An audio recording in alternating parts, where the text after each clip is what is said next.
Do what thou wilt shall be the whole of the law. The full text of Liber XXV, the Star Ruby, including an English transliteration and translation of the Greek passages of the text, is included in the description below. There are two versions of this ritual. The first was published as chapter 25 of the Book of Lies in 1913. The second was printed as its own instructional Liber numbered 25 in 1929 as an appendix of Magic in Theory and Practice. This commentary will focus on the later, more definitively Thelemic version from Magic in Theory and Practice. The two versions are identical except for the divine names called at the quarters. The title of the spell comes from the popular name of a gemstone known as the Star Ruby because of the six-pointed star pattern that forms when light is refracted through the concentrations of a substance called rutile within the stone. The symbolism of the six-rayed star and the rarity and value of the stone refer to the consciousness of the magical adept centered in Tifereth, the six sephira at the central point of equilibrium of the Tree of Life. Deeper layers of symbolism underlying these associations can be gleaned from a close study of the Holy Book Liber 66, Liber Stellae Rubea, where the star ruby symbolizes the yoni of the goddess. This gnosis discloses itself at the climax of the various rituals of the pentagram through the equilibration of the lower sephiroth upon the tree, which among their other attributions together symbolize the four terrestrial elements, fire, water, earth, and air, or affectivity, intuition, embodiment, and thought, whose permutations constitute the phenomenal domain of experience. The star ruby therefore facilitates this magical process through the invocation of a current of ecstatic magical force. The ritual is given the number 25 by Aleister Crowley. This is 5 squared, the number of the pentagram enhanced by itself. This numeration, along with other details of the ritual's construction, serves to identify the star ruby as a revised version of the Lesser Banishing Ritual of the Pentagram, or LBRP.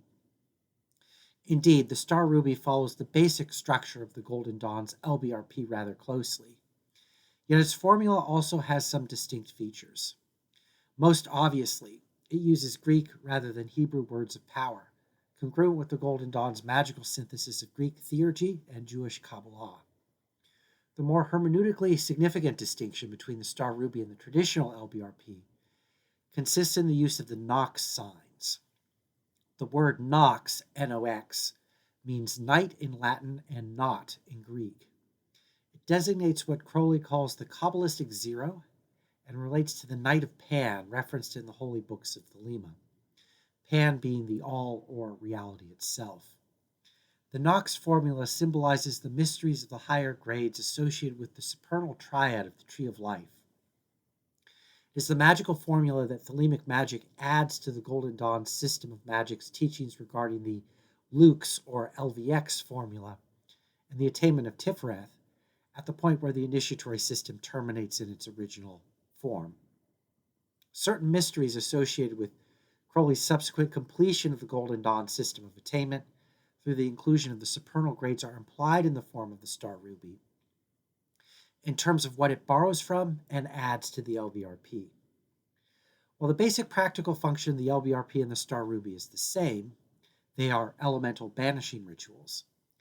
The magical formula at work in the star ruby is based on the direct invocation of the kabbalistic zero and of the supernal triad above the abyss upon the Tree of Life. The traditional LBRP describes the elements as dependent upon an underlying spiritual unity.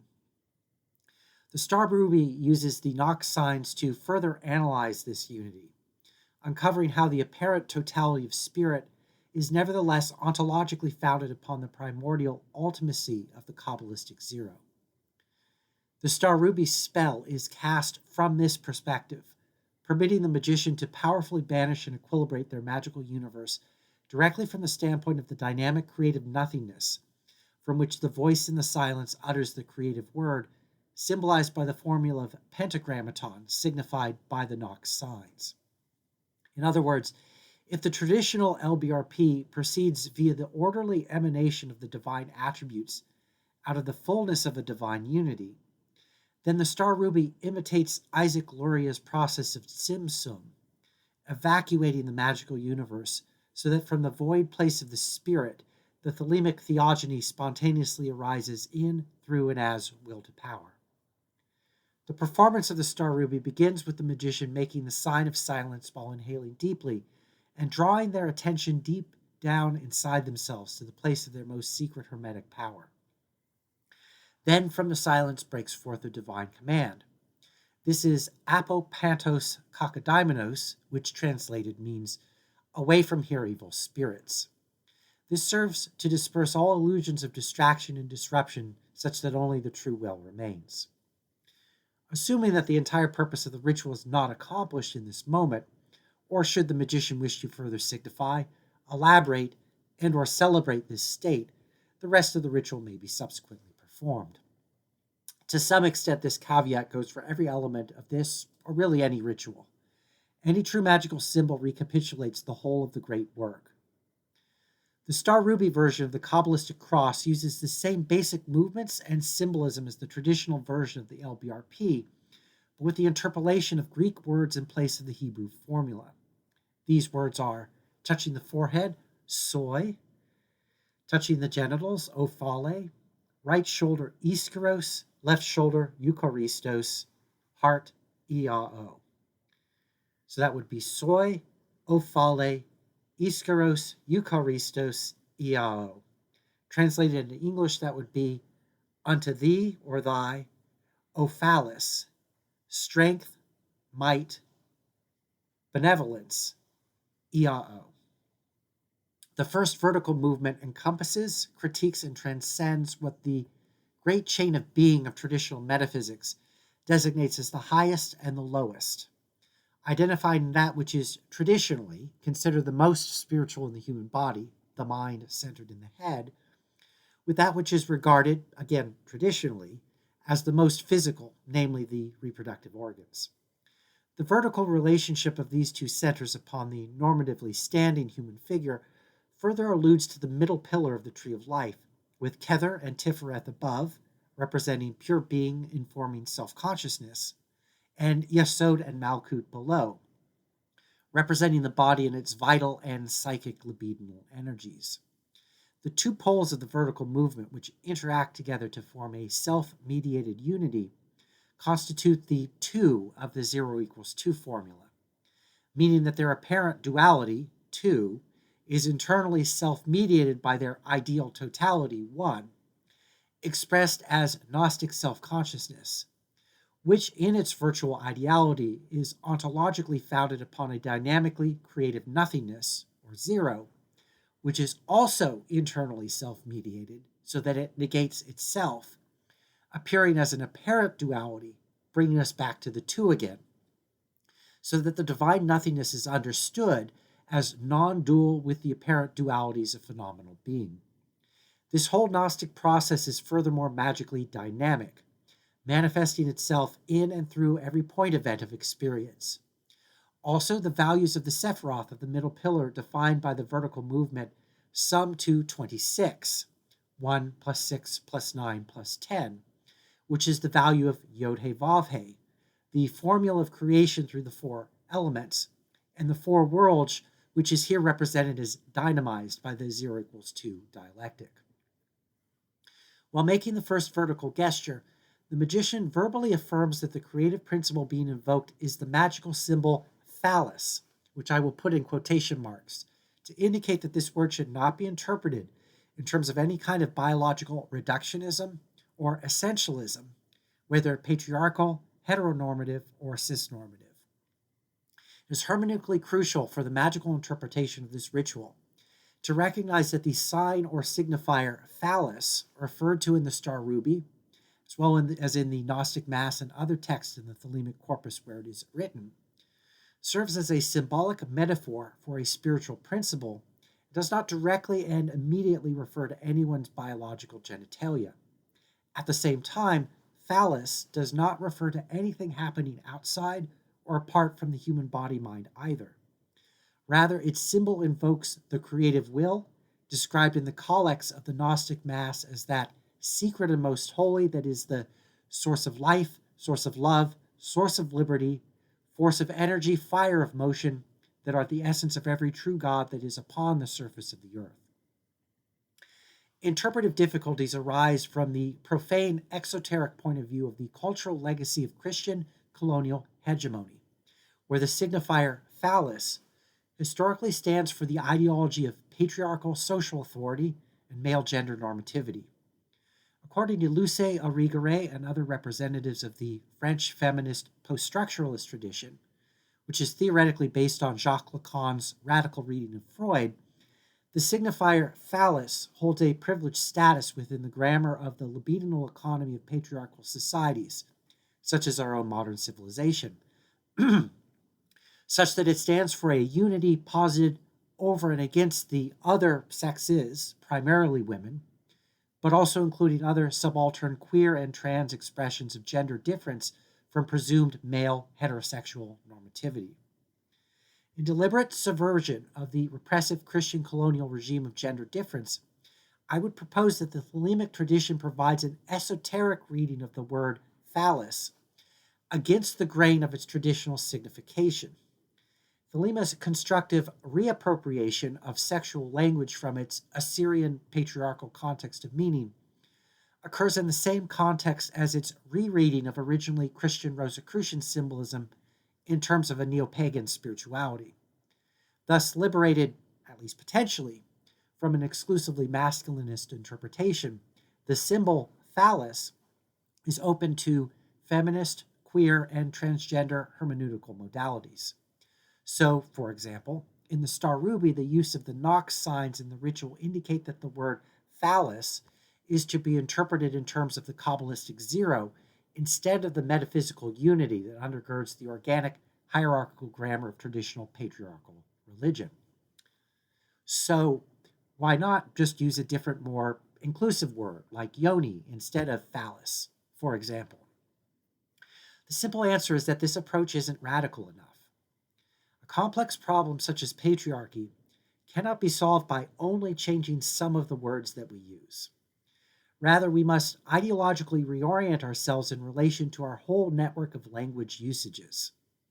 Coining new usages in and of themselves are a necessary, yet also unfortunately insufficient means to shift the larger social interpretive framework, which remains normatively patriarchal within the surrounding culture.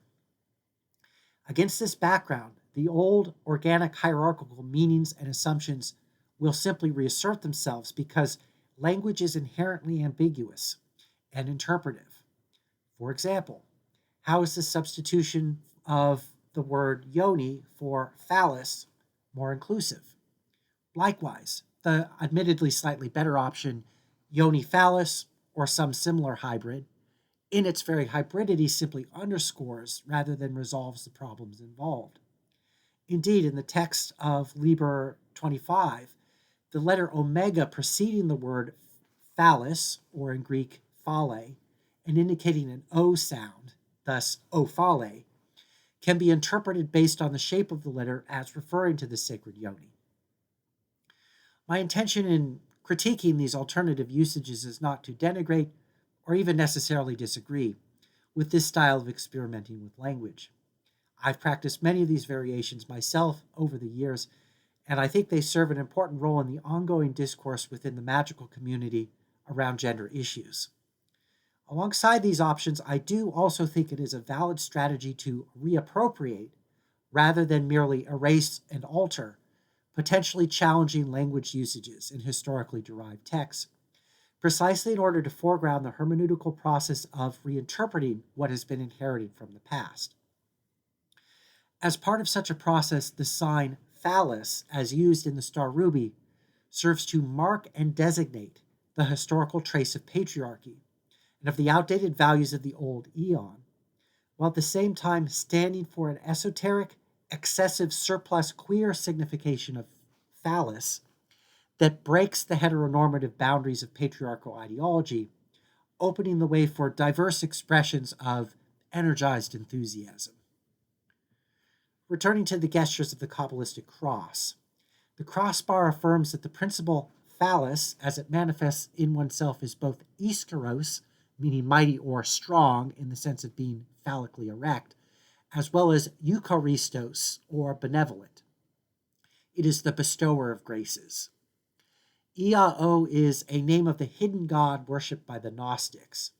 It refers to the alien secret god transcending the exoteric objects of traditional mainstream religious worship. In the Thelemic tradition, it is a divine name appropriate to the holy guardian angel, in its purest expression as the Mesla, or divine influence, descending along the path of Gimel, feeding directly from Kether into Tifereth. This is the form of divine communion heraldically represented by the descent of the dove upon the Holy Grail, depicted on the OTO Laman. And it is invoked through the physical trance Aleister Crowley calls erato-comatose lucidity. The word Iao likewise appears in the Gnostic Mass to indicate the ecstatic energies of gnosis that have the power, when wisely wielded, to liberate us from the restrictive limitations of consensus reality and its alienating conditions. After making the kabbalistic cross, the magician proceeds about the perimeter of the circle in a counterclockwise direction, placing pentagrams and divine names at the quarters, as in the standard format of the pentagram rituals. This counterclockwise direction of movement shows that the star ruby is a banishing ritual, acting to clear out negative and distracting klephotic influences through the invoked intervention of a balanced and enlightening magical force. The ritual calls for the pentagrams to be thrown out rather than drawn in the air. This can be done in the sign of projected light from the Ajna chakra, associated with the visionary faculty. This gesture emphasizes the dynamically ecstatic character of the energies invoked by the ritual. The names of 4 Thelemic deities are invoked at each of the quarters with the casting of the pentagrams, replacing the 4-letter Hebrew divine names used in the LBRP. One can visualize these gods as they are called into the circle, and the magician is encouraged to personalize the ritual in this regard. The text also specifies that the names of the deities should be said in a specific manner. One roars the name of Therion, says Nuit, whispers Babylon, and bellows Hadid. This verbal component of the spell serves to characterize the feel of the gods, facilitating the magician's emotional intuitive connection with the astral god forms. Which elements correspond to which quarters in this ritual? The 2 main directional schemes, terrestrial and sidereal. The former is typically operative in pentagram rituals, while the latter is used in the rituals of the hexagram and in planetary magic generally. So the terrestrial attributions would be east, air, west, water, north, earth, south, fire. Sidereal attributions would be east, fire, west, air, north, water, south, earth. Since the star ruby is a pentagram ritual, it uses the terrestrial correspondences. However, there are 2 good reasons why the tetrad of Thelemic deities summoned in the ritual do not primarily correspond to the elements, but rather to the parallel and complementary symbolism of the stations of the sun in the northern hemisphere. First, the calling of the deities corresponds to the similar deployment of the 4 divine names used in the LBRP. These names are absoluthic and lack a directly elemental correlation, in contrast to the Briatic archangels and Yetziratic inscribed pentagrams, both of which more directly express the elemental qualities of the quarters. Secondly, if the Thelemic deities in question were directly elemental in their symbolism, this would not be consonant with their use in Liber V Vel Reguli, where they appear in the same configuration about the magician, even though this ritual uses sidereal correspondences and is also inverted in relation to the zodiac, so that the inverse pentagrams drawn in the ritual are right side up from the Aeonic perspective of the stellar continuum. The clue here is that in all the rituals where the Thelemic theogony is visualized about the magician, the configuration of the cross of deities remains stable, regardless of the superimposition of whatever additional attributions apply to the quarters. Indeed, the Thelemic theogony invoked by the star ruby corresponds to the symbolism of the 4 stations of the sun. Accordingly, according to this symbolism, Therion in the east corresponds to the rising sun, while Babylon in the west is the setting sun. Likewise, Hadid in the south is the sun at noon, and Nuit in the north is the sun at midnight. Therion in the east aligns the solar phallic beast with the rising sun. Therion is thus shown forth as the lion of light and life, bringing the gnosis of enlightenment and enlivenment to those who invoke him. He can be visualized as a red lion with a serpent-headed tail. He has 7 heads with 7 crowns. He represents the son of Tifreth, illuminating the surrounding faculties of the Ruach with Gnostic light, for he is the mediator between the highest and the lowest. He is Kether and Malkut meeting in Tifreth. He is beast, man, and God united in one being. Opposite is Babylon in the west, in the place of the setting sun, where the goddess presides over the mysteries of time and death. Perhaps she appears as a scarlet-skinned and naked woman bearing the Holy Grail, into whose cup the blood of her worshippers is poured so that they might receive back the draught of the elixir of life. Babylon is the great sea of Neshama in Bina, representing the feminine divine principle brooding and breeding over the watery creative matrix of form. Just as Therion and Babylon form a complementary pair along the east-west axis, so Nuit and Hadit form a pair along the north-south axis, crossing at the center where the magician begins the ritual and returns at its end. Nuit in the north occupies the station of the sun at midnight, at which time the night sky manifests its beauty. The north is also the direction of the pole star, the zenith and pivot of the vault of heaven. Nuit's body can be imagined as upon the stelae of revealing, with her azure body arched for love and radiant with the speckled glory of the stars. Nuit's correspondences emphasize her material and maternal aspects as the continuum of possible experiences within the manifest universe of phenomenal being. Hadit's position in the south places him in the station of the sun at its highest elevation at noon. He is therefore visualized as a winged, blazing solar disk radiating loving warmth upon the verdant surface of the earth, giving it life. Hadit's solar symbolism represents the innermost divine spark of the self from which arises the true will. There are many additional levels of meaning to these attributions which further personalized contemplation can reveal. Having called the quarters, the magician now returns to the center of the circle and makes the signs of Nox.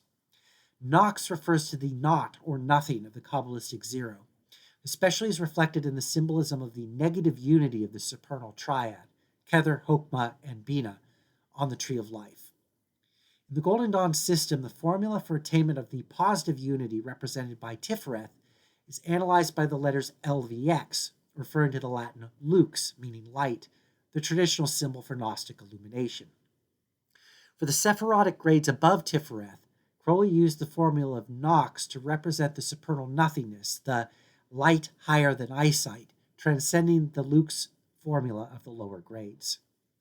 The formula of Lux describes a process of psychological unification through the surrender or opening of the self to spirit, experienced as if it were an outside agency, only to have that appearance of separation itself also dissolve in the resulting sense of divine unity. The formula of Nox represents the further expiration of that sense of mystical union in the understanding of the Kabbalistic zero. From this standpoint, the magician is directly and immediately identified with the creative word issuing from the fertile void. The star ruby is performed from the standpoint of the Nox signs, layering onto the traditional Rosicrucian symbolism of the LBRP a key formula of the Thelemic revelation. If the Lux signs are written across the Tree of Life at the level of Tiferet in a row of 4, the Nox signs are written as a row of 5 at the level of the Abyss on the tree. The transition from 4 to 5 letters, or signs rather, alludes to the transformation of the divine name Yod-He-Vav-He, or name of 4 letters, or tetragrammaton, which is the formula of the creation in the 4 worlds, into the 5-letter name Yeshua, Yod-He-Shin-Vav-He, called the pentagrammaton. The addition of the Shin shows the indwelling spirit of the divine Neshama, represented by Bina above the Abyss. At least, this is the traditional Rosicrucian interpretation of the formula, ultimately derived from Johannes Reuchlin's Christian Gentile interpretation of the Jewish Kabbalistic tradition. However, the actual Jewish Hebrew language spelling of the name of the Messiah, Joshua or Yeshua or Jesus, includes an additional letter ayin between the vav and final hey, and is spelled yod, hey, shin, vav, ayin, hey. This otherwise historically arbitrary discrepancy, caused by Reuchlin not having good Hebrew, can nevertheless be constructively interpreted by treating the letter ayin missing from the Christian kabbalistic spelling of the Pentagrammaton as a symbol hidden within the formula that can be revealed by the addition of a sixth secret Knox sign.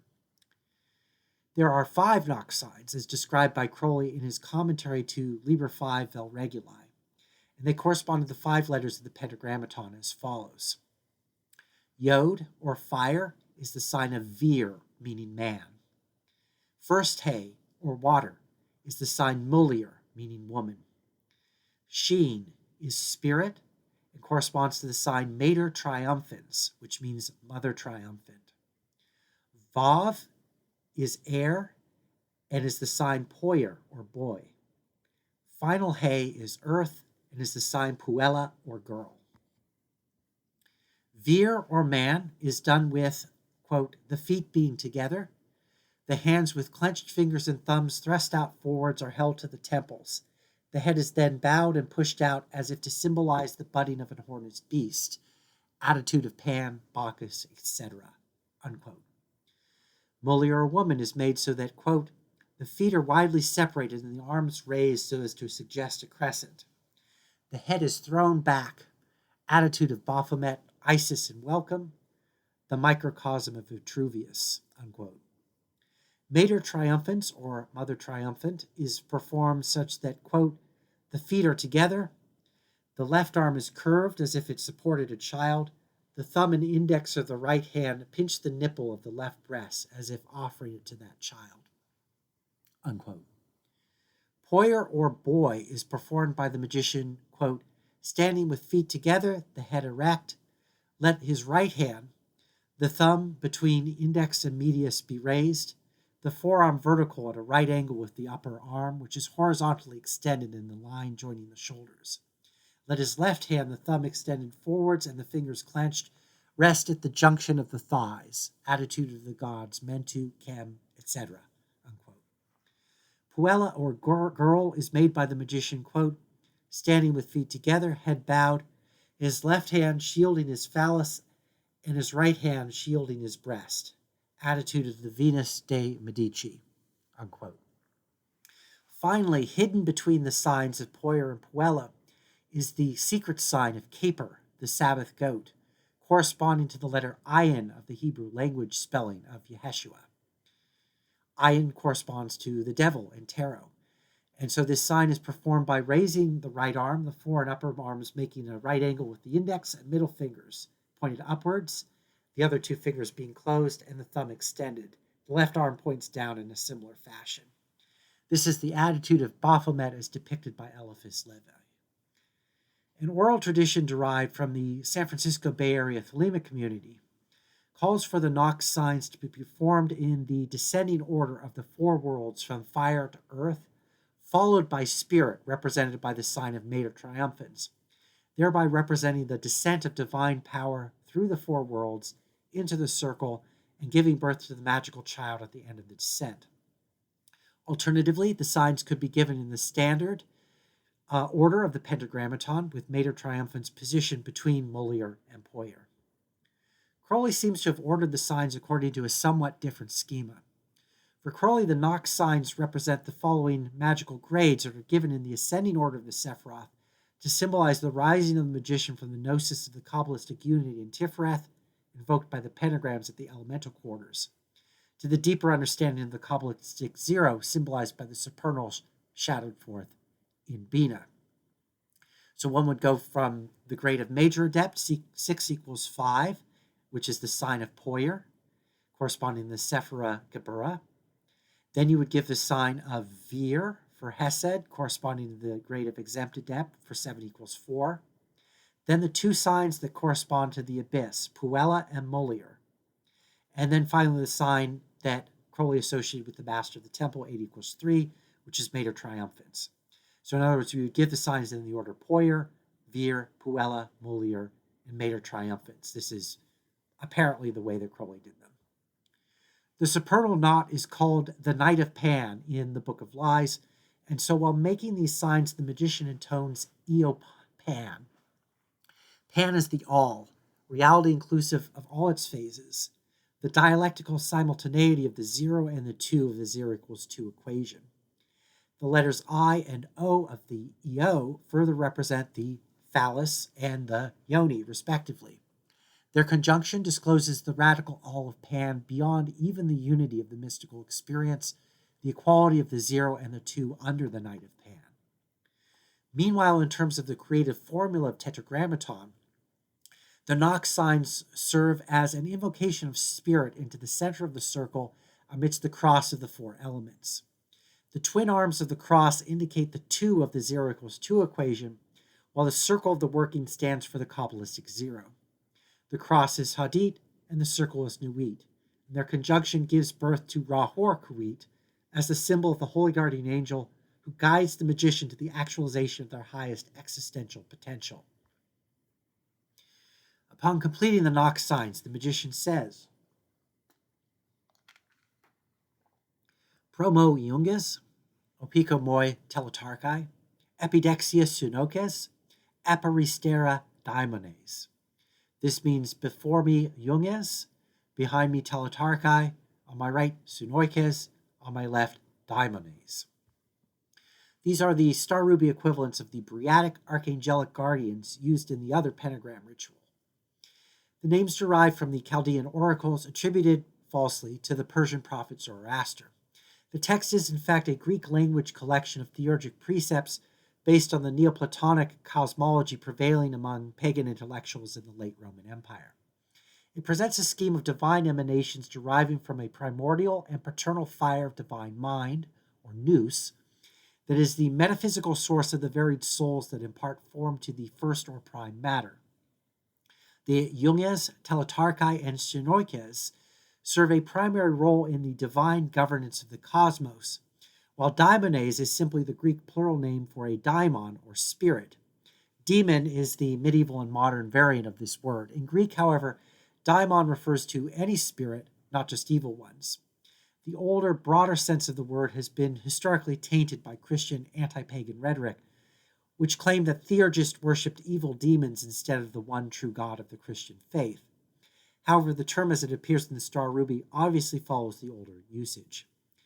Its context in the ritual suggests that the higher Briatic holy good daimons are meant, a class of beings that includes the ensouled stars rotating within the outermost sphere of the cosmos.